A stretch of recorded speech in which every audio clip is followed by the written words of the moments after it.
តែអ្នកធ្លាប់គិតទេថាប្រជិកមួយដែលមានប្រវែងត្រឹមតែជិត200គីឡូម៉ែត្រ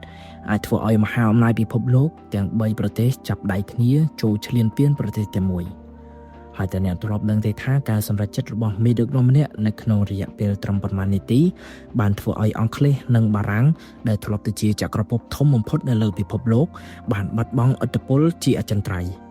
ហើយអ្នកទាំងអស់គ្នាជឿទេថានៅក្នុងវិបត្តិនេះសហរដ្ឋអាមេរិកមិនបានឈរជាមួយសម្ព័ន្ធមិត្តរបស់ខ្លួនទេប៉ុន្តែបែរជាបង្ខំឲ្យពួកគេដកទ័ពវិញនេះគឺជារឿងពិតវាជាព្រឹត្តិការណ៍ដែលគេហៅថាវិបត្តិប្រជិកស៊ុយអេក្នុងឆ្នាំ1956វិបត្តិដែលផ្លាស់ប្ដូរតុល្យភាពអំណាចរបស់ពិភពលោកនិងជាចំណុចចាប់ផ្ដើមនៃការធ្លាក់ចុះរបស់ចក្រភពអង់គ្លេសនៅក្នុងវីដេអូមួយនេះខ្ញុំនឹងនាំអ្នកទាំងអស់គ្នាត្រឡប់ទៅកាន់មជ្ឈមបូព៌ាក្នុងទសវត្សរ៍ឆ្នាំ1950ដើម្បីទៅស្វែងយល់ថាតើហេតុអ្វីបានជាប្រជិកតូចមួយអាចធ្វើឲ្យពិភពលោកទាំងមូលស្ទើរតែធ្លាក់ចូលទៅក្នុងសង្គ្រាមធំមួយមុននឹងយើងនិយាយអំពីសង្គ្រាមយើងត្រូវដឹងជាមុនថាតើប្រជិកស៊ុយអេមានសារៈសំខាន់ប៉ុណ្ណាប្រជិកស៊ុយអេស្ថិតនៅក្នុងប្រទេសអេហ្ស៊ីបវាតភ្ជាប់សមុទ្រមេឌីទែរ៉ាណេនៅភាគខាងជើងជាមួយសមុទ្រក្រហមនៅភាគខាងត្បូងមុនពេលមានប្រជិកនេះនាវាពាណិជ្ជកម្មពីអឺរ៉ុបទៅអាស៊ីត្រូវធ្វើដំណើរជុំវិញទ្វីបអាហ្វ្រិកកាប់តាមចុងជ្រោយ Cape of Good Hope ផ្លូវនោះវែងជាងរាប់ពាន់គីឡូម៉ែត្រវាចំណាយពេលបន្ថែមច្រើនសប្តាហ៍ចំណាយប្រេងក៏កើនឡើងថ្លៃដឹកជញ្ជូនក៏កើនឡើងប៉ុន្តែនៅក្នុងឆ្នាំ1869ប្រជិកស៊ុយអេត្រូវបានបើកប្រើប្រាស់ជាផ្លូវការរំពេចនោះពិភពលោកទាំងមូលត្រូវបានផ្លាស់ប្ដូរនាវាមិនចាំបាច់ធ្វើដំណើរជុំវិញអាហ្វ្រិកទៀតនោះទេពេលវេលាធ្វើដំណើរពីអឺរ៉ុបទៅអាស៊ីត្រូវបានកាត់បន្ថយយ៉ាងច្រើនការដឹកជញ្ជូនប្រេងពីមជ្ឈមបូព៌ាទៅអឺរ៉ុបក៏កាន់តែងាយស្រួលហើយនេះហើយទើបប្រជិកស៊ុយអេត្រូវបានគេចាត់ទុកថាជាសរសៃឈាមសេដ្ឋកិច្ចរបស់ពិភពលោកប្រសិនបើប្រជិកនេះត្រូវបានបិទសេដ្ឋកិច្ចពិភពលោកនឹងរងផលប៉ះពាល់ភ្លាមៗហើយនិយាយសាមញ្ញអ្នកណាគ្រប់គ្រងប្រជិកស៊ុយអេអ្នកនោះក៏កំពុងកាន់កាប់ផ្លូវពាណិជ្ជកម្មដ៏សំខាន់បំផុតមួយរបស់ពិភពលោក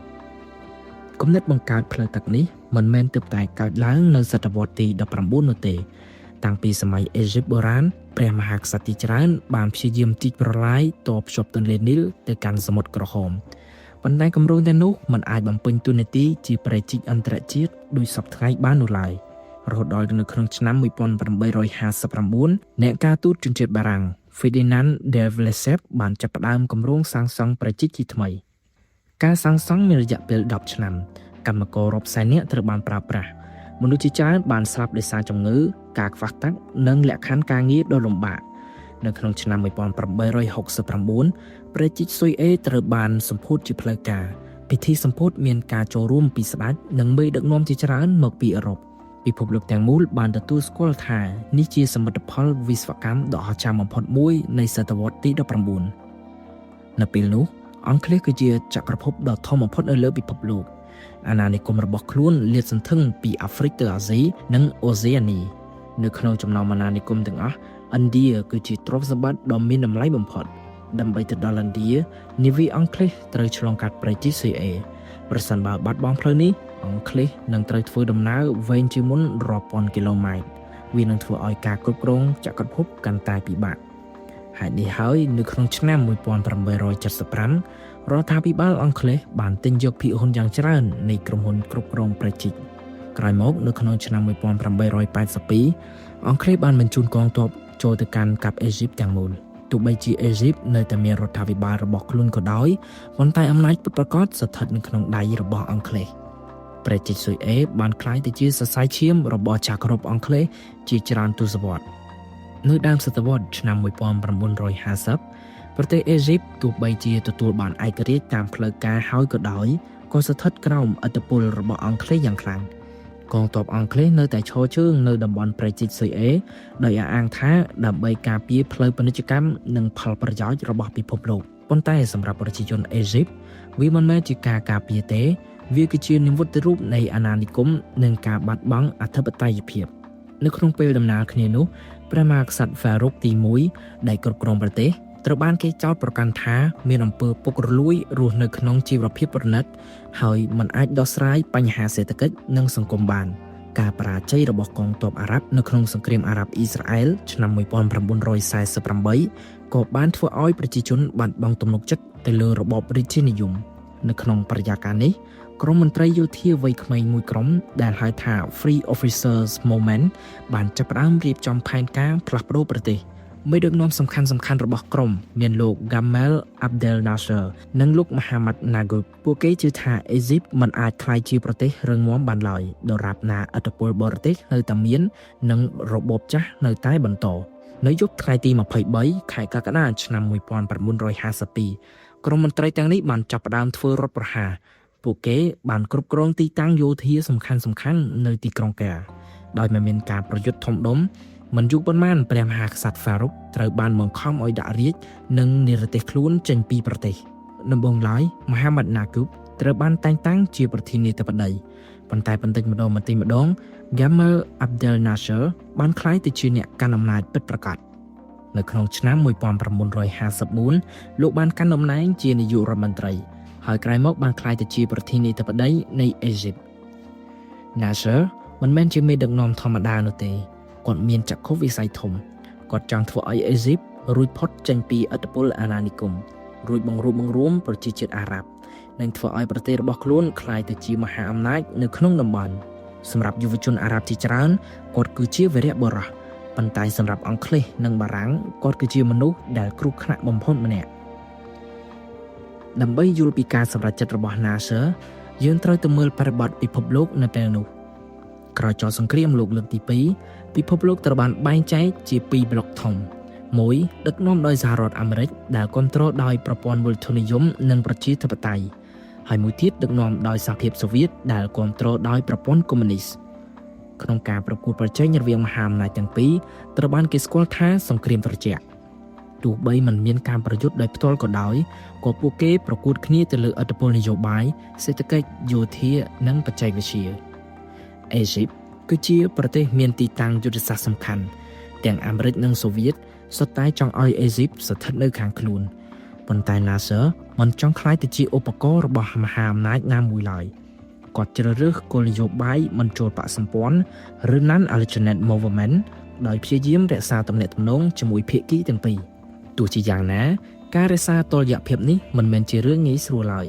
មហិច្ឆតាដ៏ធំបំផុតមួយរបស់ Nasser គឺការកសាងទំនប់ Aswan Haidan នៅទន្លេនីលគម្រោងនេះមានគោលបំណងគ្រប់គ្រងទឹកជំនន់ផលិតអគ្គិសនីនិងពង្រីកផ្ទៃដីកសិកម្មប្រសិនបើជោគជ័យវានឹងផ្លាស់ប្ដូរសេដ្ឋកិច្ចរបស់អេស៊ីបទាំងស្រុង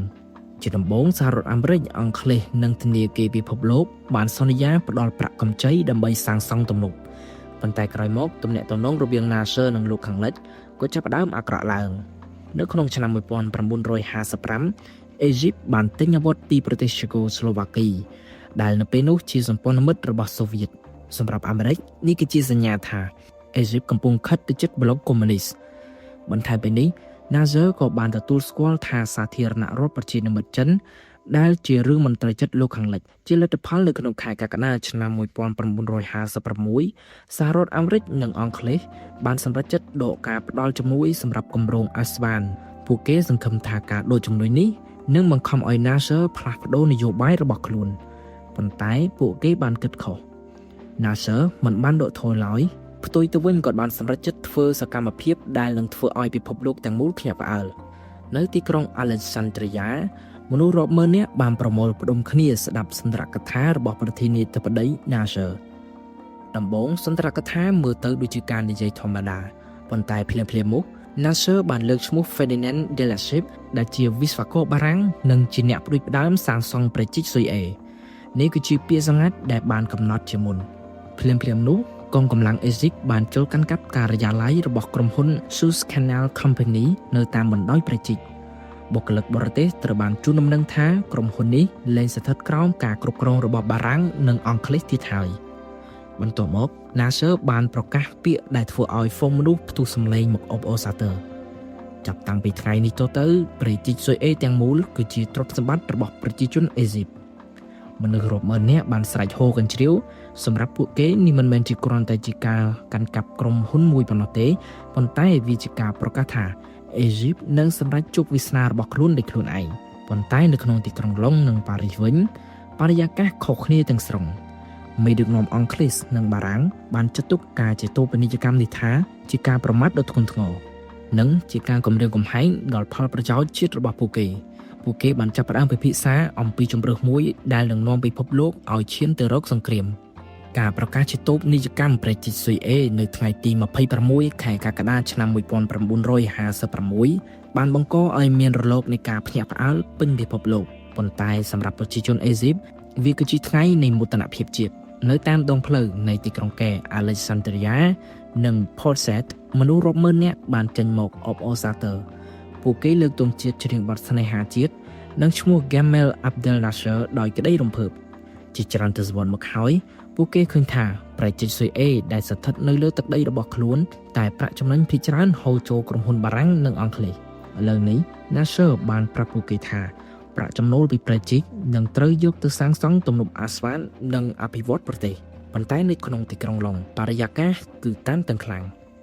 នាយករដ្ឋមន្ត្រីអង់គ្លេស Anthony Eden ខឹងសម្បាយ៉ាងខ្លាំងក្នុងចិត្តរបស់គាត់ Nasser មិនមែនគ្រាន់តែជាមេដឹកនាំអេស៊ីបទេគាត់ជឿថា Nasser អាចក្លាយទៅជាអ្នកបង្កអស្ថិរភាពទូទាំងមជ្ឈិមបូព៌ា Eden ធ្លាប់ឆ្លងកាត់សង្គ្រាមលោកលើកទី2គាត់បានឃើញពីការកើនឡើងរបស់ Adolf Hitler ហើយគាត់មិនចង់ឲ្យប្រវត្តិសាស្ត្រកើតឡើងម្ដងទៀតនោះឡើយគាត់បានប្រៀបធៀប Nasser ទៅនឹង Hitler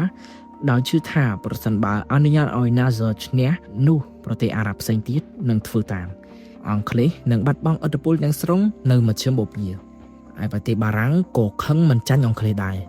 នៅពេលនោះបារាំងកំពុងធ្វើសង្គ្រាមបង្ហូរឈាមនៅទឹកដីអាហ្សេរី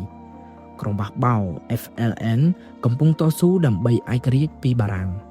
រដ្ឋាភិបាលបារាំងជឿថា Nasser កំពុងផ្ដល់លុយអាវុធនិងគាំទ្ររបស់ក្រុមបះបោទាំងនោះសម្រាប់បារាំងការផ្ដួលរំលំ Nasser មិនមែនត្រឹមតែជាបញ្ហាប្រជិកទេវាជាឱកាសដើម្បីបញ្ឈប់ការគាំទ្រអេស៊ីបចំពោះចលនារំដោះជាតិទូទាំងអាហ្វ្រិកខាងជើងហើយចំណែកអ៊ីស្រាអែលវិញក៏មានបញ្ហាជាមួយអេស៊ីបជាយូរមកហើយក្រោយឆ្នាំ1948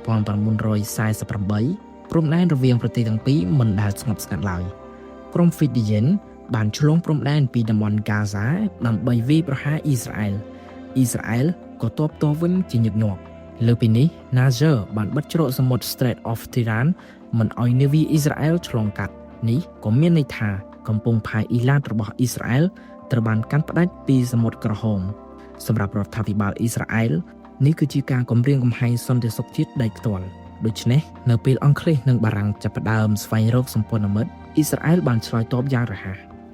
នៅខែតុលាឆ្នាំ1956មេដឹកនាំប្រទេសទាំង3បានជួបគ្នាដោយសម្ងាត់នៅទីក្រុង Sevres ជាយក្រុងប៉ារីសកិច្ចប្រជុំនេះត្រូវបានលាក់បាំងយ៉ាងតឹងរ៉ឹងសូម្បីតែសមាជិកជាច្រើននៅក្នុងរដ្ឋាភិបាលពួកគេក៏មិនបានដឹងដែរនៅទីនោះផែនការមួយត្រូវបានរៀបចំឡើង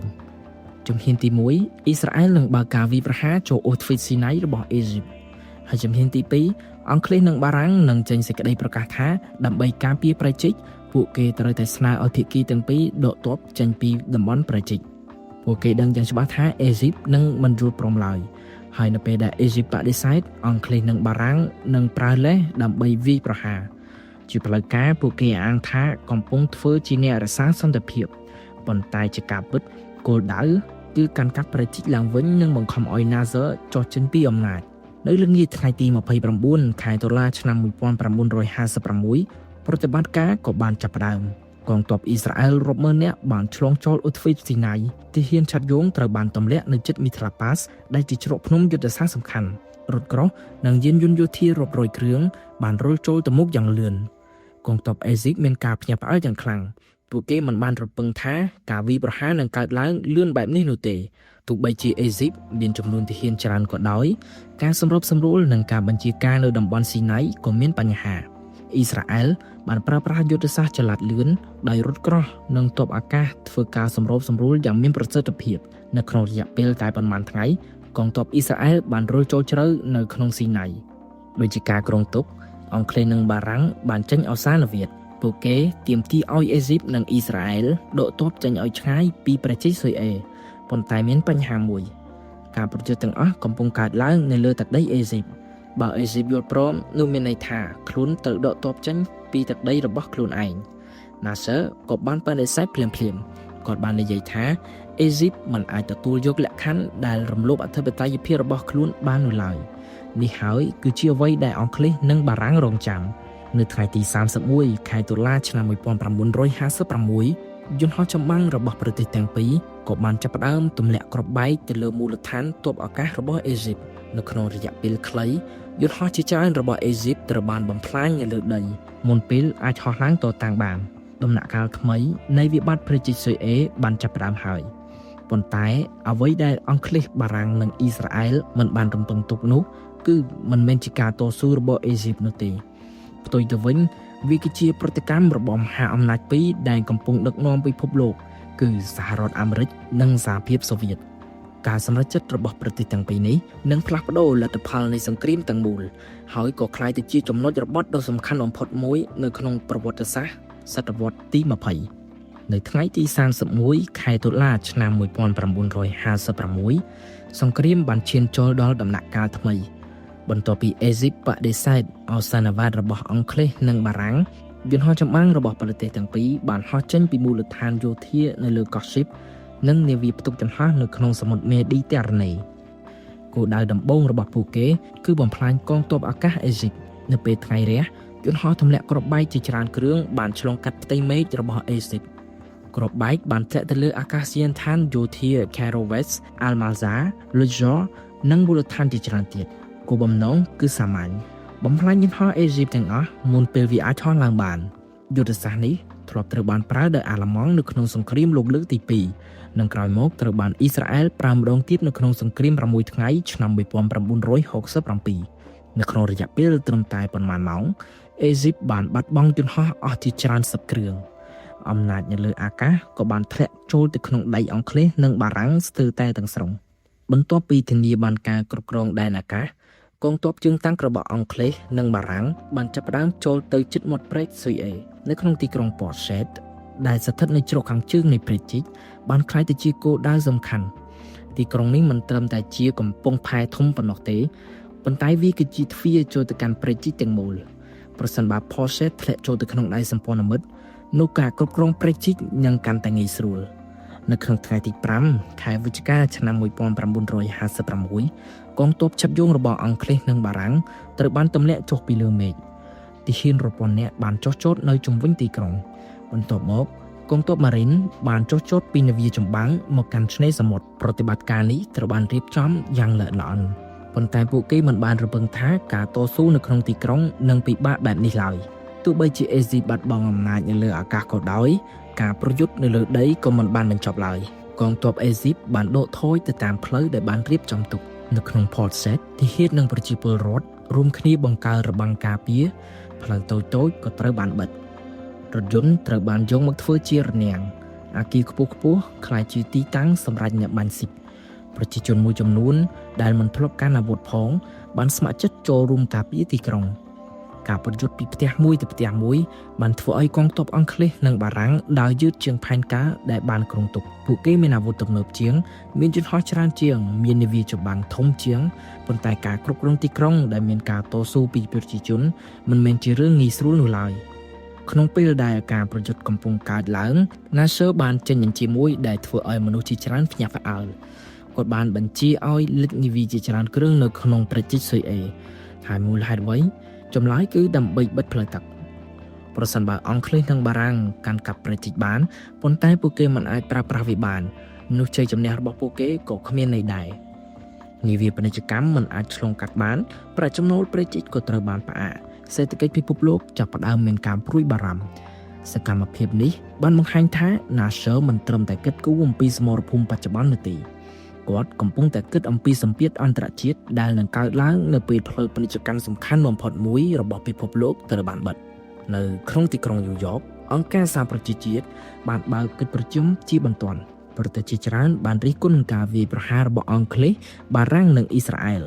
ប៉ុន្តែប្រទេសដែលគ្រប់គ្នាកំពុងរងចាំមើលគឺសហរដ្ឋអាមេរិកមនុស្សជាច្រើនគិតថា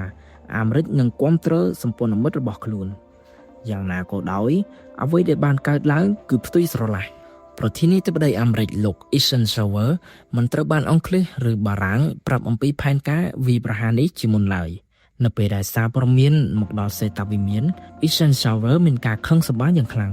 ប៉ុន្តែការខឹងរបស់គាត់មិនមែនដោយសារតែប្រេជីស៊ុយអេនោះទេគាត់ខឹងព្រោះតែសម្ព័ន្ធមិត្តរបស់ខ្លួនបានចាប់ផ្ដើមសង្គ្រាមដោយមិនពិគ្រោះជាមួយអាមេរិកនៅពេលនោះ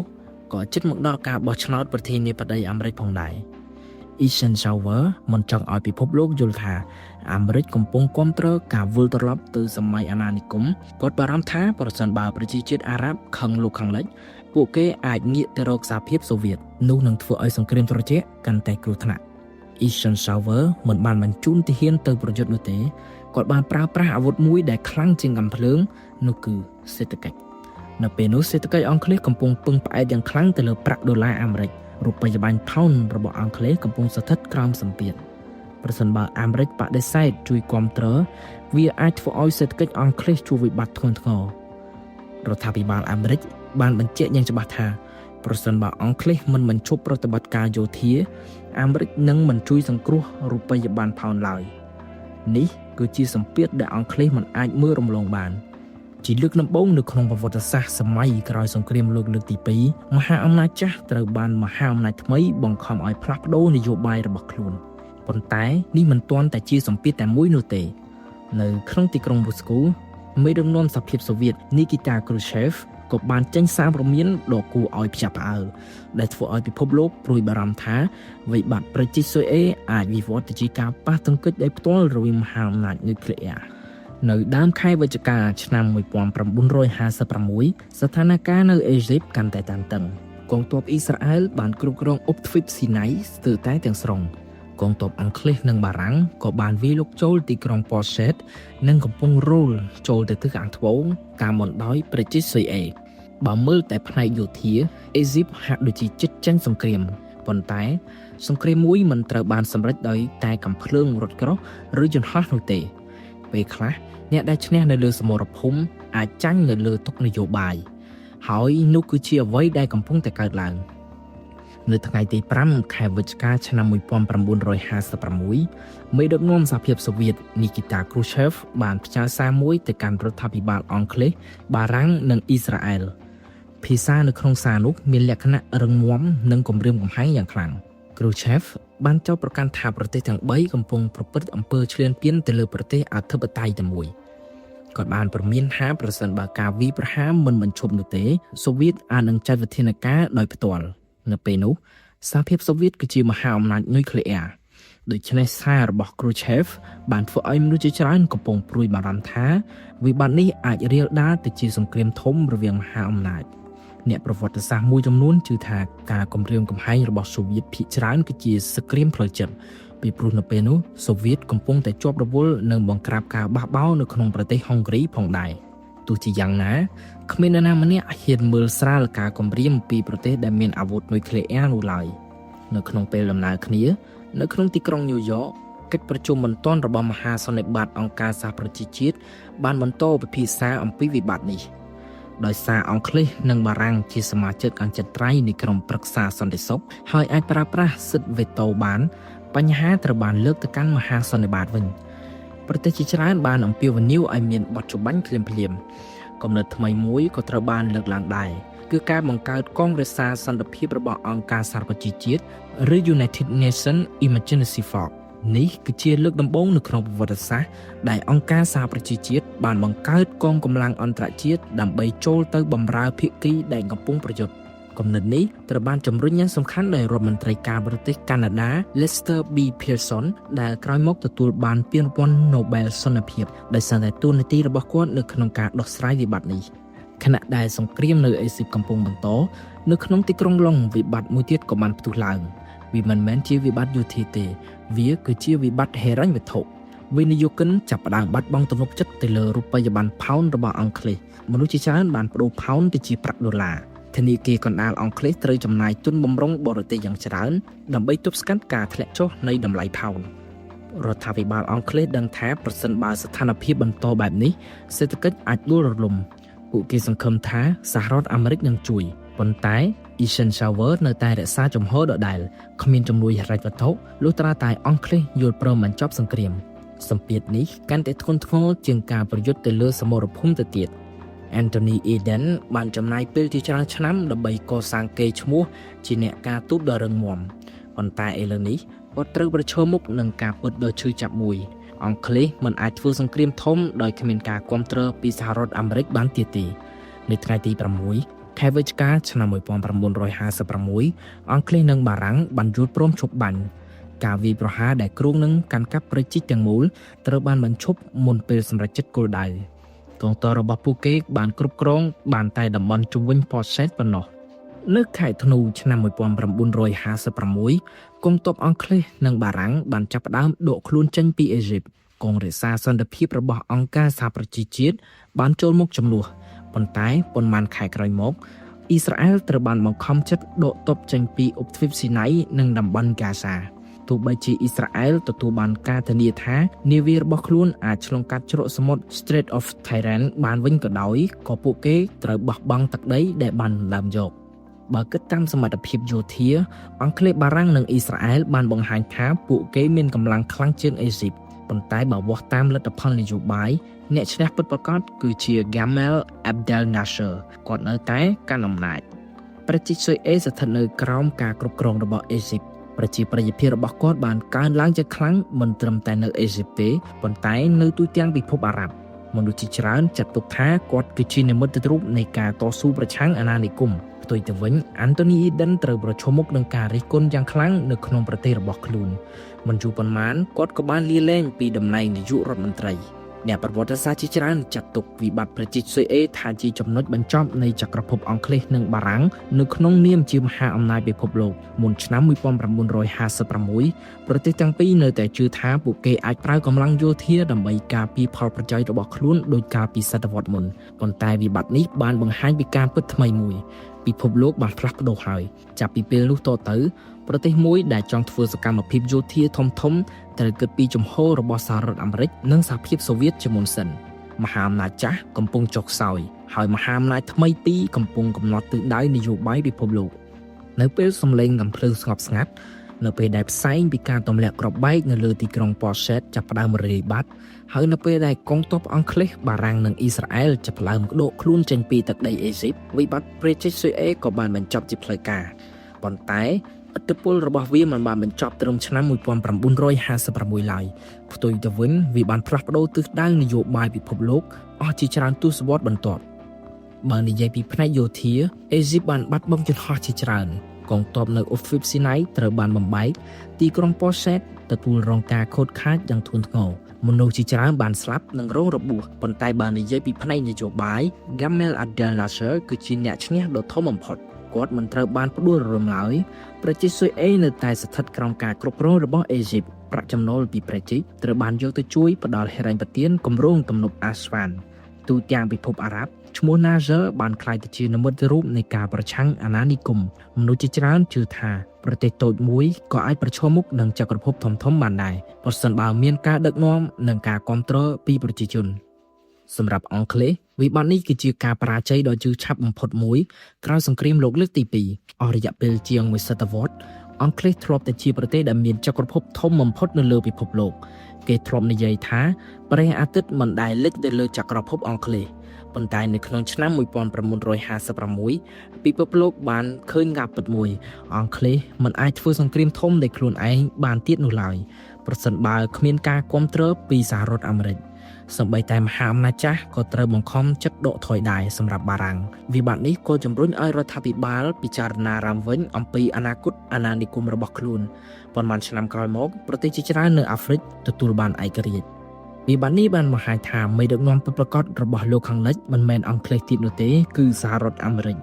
ក្រោយឆ្នាំ1956ប្រទេសអឺរ៉ុបភាគច្រើនចាប់ផ្ដើមពឹងផ្អែកទៅលើអាមេរិកកាន់តែខ្លាំងទាំងផ្នែកសន្តិសុខសេដ្ឋកិច្ចនិងនយោបាយពិភពលោកបានឈានចូលទៅក្នុងយុគសម័យថ្មីយុគសម័យដែលសម្រេចចិត្តទៅលើទីក្រុង Washington និងទីក្រុង Moscow អាចកំណត់ជោគវាសនារបស់ប្រទេសផ្សេងៗបានសម្រាប់សូវៀតទោះបីជាសូវៀតមិនបានបញ្ជូនទាហានទៅប្រយុទ្ធក៏ដោយក៏ពួកគេទទួលបានជ័យជំនះផ្នែកការទូតប្រទេសជាច្រើននៅអារ៉ាប់ចាប់ផ្ដើមមើលឃើញសូវៀតថាជាដៃគូដែលអាចប្រឆាំងនឹងអាណានិគមរបស់លោកខាងលិចបានក្រោយមកសូវៀតបានផ្ដល់ជំនួយសេដ្ឋកិច្ចអាវុធនិងអ្នកជំនាញដើម្បីទៅជួយសាងសង់ទំនប់អាស្វាននេះបានពង្រីកឥទ្ធិពលសូវៀតនៅមជ្ឈិមបូព៌ាកាន់តែខ្លាំងសម្រាប់អ៊ីស្រាអែលទោះបីជាត្រូវបានដកទ័ពចេញពីស៊ីណៃក៏ដោយប្រទេសនេះបានរៀនមេរៀនដ៏សំខាន់មួយ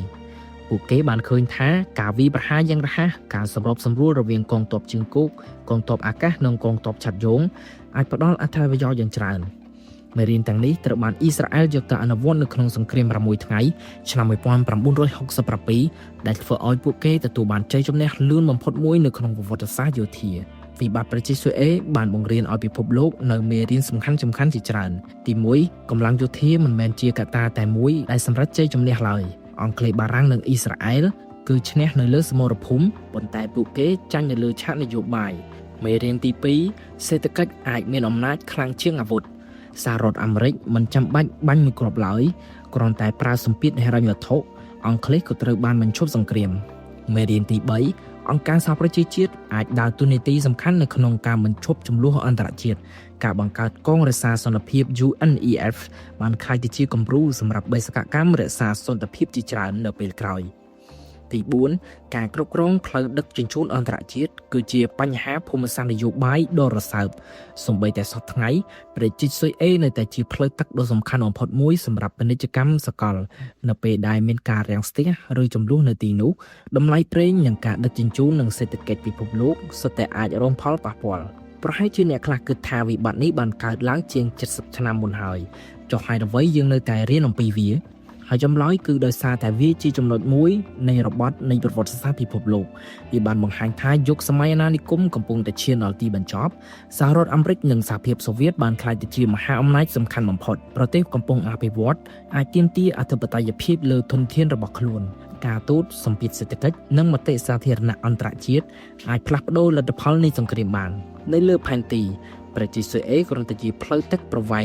193គីឡូម៉ែត្រប៉ុណ្ណោះប៉ុន្តែនៅក្នុងប្រវត្តិសាស្ត្រវាគឺជាទីកន្លែងដែលបានបង្ហាញថាអំណាចរបស់ចក្រភពអាចរលាយបាត់អំណាចថ្មីអាចកើតឡើងហើយការសម្រេចចិត្តរបស់មេដឹកនាំម្នាក់អាចផ្លាស់ប្ដូរទិសដៅរបស់ពិភពលោកទាំងមូលវិបត្តិប្រទេសស៊ុយអេមិនមែនគ្រាន់តែជាសង្គ្រាមអំពីផ្លូវទឹកមួយនោះទេវាគឺជាការប្រយុទ្ធរវាងអាណានិគមនិងឯករាជ្យរវាងមហាអំណាចចាស់និងអំណាចថ្មីនិងជាព្រឹត្តិការណ៍ដែលបានសរសេរទំព័រថ្មីមួយនៅក្នុងប្រវត្តិសាស្ត្រសតវត្សទី20បើសិនបើបងប្អូនទាំងអស់គ្នាចូលចិត្តវីដេអូមួយនេះសូមកុំភ្លេចចុច like subscribe ហើយបើមានយោបល់អ្វីសូម comment នៅក្នុងវីដេអូមួយនេះហើយអរគុណសម្រាប់ការទស្សនាជួបគ្នានៅក្នុងវីដេអូក្រោយ